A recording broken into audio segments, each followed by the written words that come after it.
MP board 2024 के प्रश्न पत्र के तीसरे वीडियो में हम एक शब्द एक वाक्य वाले प्रश्नों के उत्तर पढ़ेंगे। पहला जो प्रश्न है, किसी एपी के एनवा पद ज्ञात करने का सूत्र लिखिए। तो इसका सूत्र होता है एन बराबर ए प्लस एन माइनस 1d, जहां पर ए जो है वो प्रथम पद है और डी सार्व अंतर है। अगला प्रश्न, दूसरा प्रश्न है आधारभूत समानुपातिकता प्रमेय, जो हमारे त्रिभुज वाले चैप्टर से है। तो त्रिभुज वाले चैप्टर में जो पहली ही प्रमेय है आधारभूत समानुपातिकता प्रमेय, जो ये कहती है कि किसी त्रिभुज की एक भुजा के समांतर खींची गई रेखा अन्य भुजाओं को समान अनुपात में विभाजित करती है। तो इस कथन को मैं यहाँ लिख रहा हूं।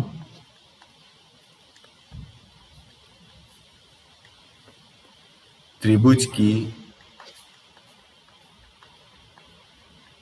एक भुजा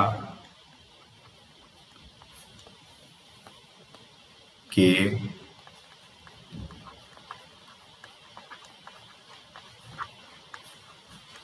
समांतर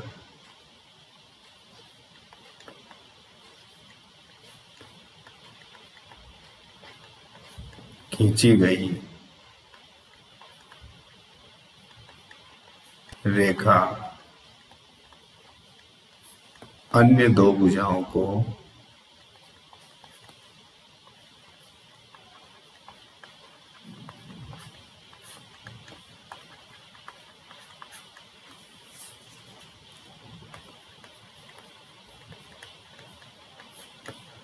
समान अनुपात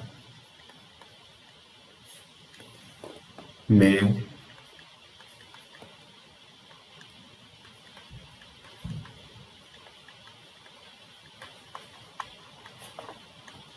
विभाजित करती है। यही आधारभूत समानुपातिकता प्रमेय है, जिसको हम थेल्स प्रमेय भी कहते हैं। इसी का जो है दूसरा नाम है थेल्स प्रमेय। तो कभी कभी प्रश्न ऐसा भी आ सकता है कि थेल्स प्रमेय का कथन लिखिए। तो थेल्स प्रमेय और आधारभूत समानुपातिकता प्रमेय का यही कथन होगा कि त्रिभुज की एक भुजा के समांतर खींची गई रेखा अन्य दो भुजाओं को समान अनुपात में विभाजित करती है। अगला प्रश्न है छेदक रेखा की परिभाषा। तो छेदक रेखा वृत्त को दो बिंदुओं पर प्रतिच्छेद करने वाली रेखा ही छेदक रेखा कहलाती है, और वृत्त को एक बिंदु पर प्रतिच्छेद करने वाली या स्पर्श करने वाली रेखा स्पर्श रेखा होती है। तो छेदक रेखा वह रेखा होती है, इसको हम शॉर्ट में लिख देंगे, वृत्त को दो बिंदुओं पर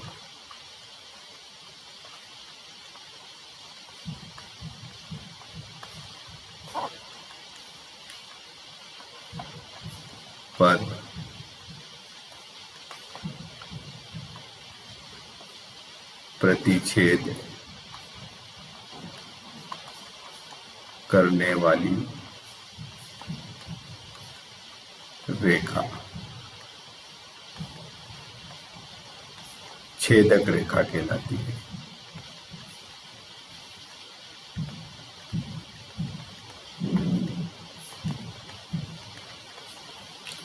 अगला प्रश्न है द्विघात बहुपद ax square plus bx plus c के शून्यकों का गुणनफल का सूत्र। तो शून्यकों का गुणनफल होता है c/a। शून्यकों का गुणनफल c/a। जनरली हम जो है गुणनफल को अल्फा और बीटा से निरूपित करते हैं, तो इसको हम alpha into beta equal to c/a भी लिख सकते हैं। वृत्त के स्पर्श बिंदु की परिभाषा लिखिए।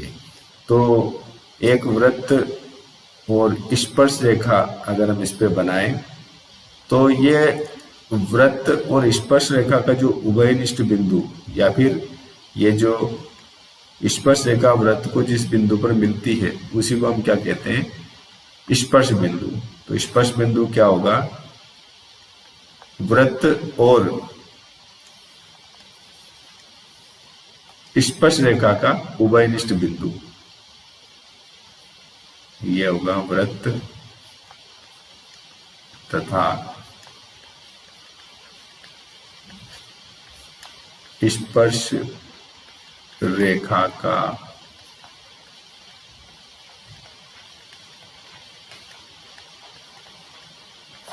उभयनिष्ठ बिंदु।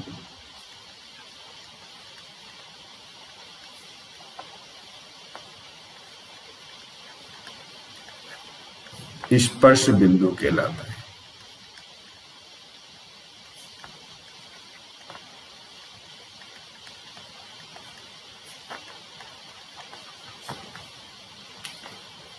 अगला और आखिरी प्रश्न, वृत्तखंड के क्षेत्रफल का सूत्र लिखिए। वृत्तखंड का जो क्षेत्रफल है इसका सूत्र जो है वो आपकी एनसीईआरटी बुक में नहीं है, लेकिन जो वृत्तखंड है इसका क्षेत्रफल का सूत्र वो होता है r²/2 थीटा पाई बटे 180 माइनस साइन थीटा। ये वृत्तखंड के क्षेत्रफल को निकालने का सूत्र है। आपकी एनसीईआरटी बुक में जो दिया हुआ है वो ऐसा लिखा हुआ है कि वृत्तखंड का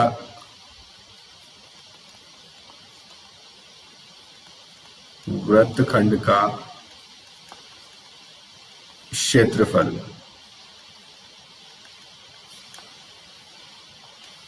इसको उन्होंने इस तरह से परिभाषित किया है कि इसका क्षेत्रफल जो है वो है संगत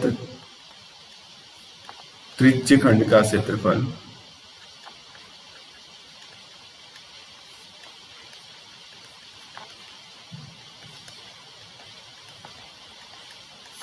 माइनस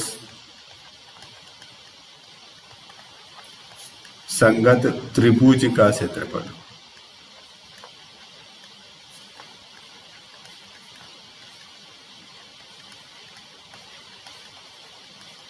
तो एनसीईआरटी की किताब में अगर हम सारांश में देखेंगे तो ये वाला वहां पर सूत्र दिया है कि वृत्तखंड का जो क्षेत्रफल है वो संगत त्रिज्यखंड का क्षेत्रफल माइनस संगत त्रिभुज का क्षेत्रफल, ठीक है। लेकिन हम इसका जो क्षेत्रफल का सूत्र है या इसका जो क्षेत्रफल निकाल सकते हैं त्रिज्यखंड का क्षेत्रफल, वो इस सूत्र से भी निकाल सकते हैं, ठीक है।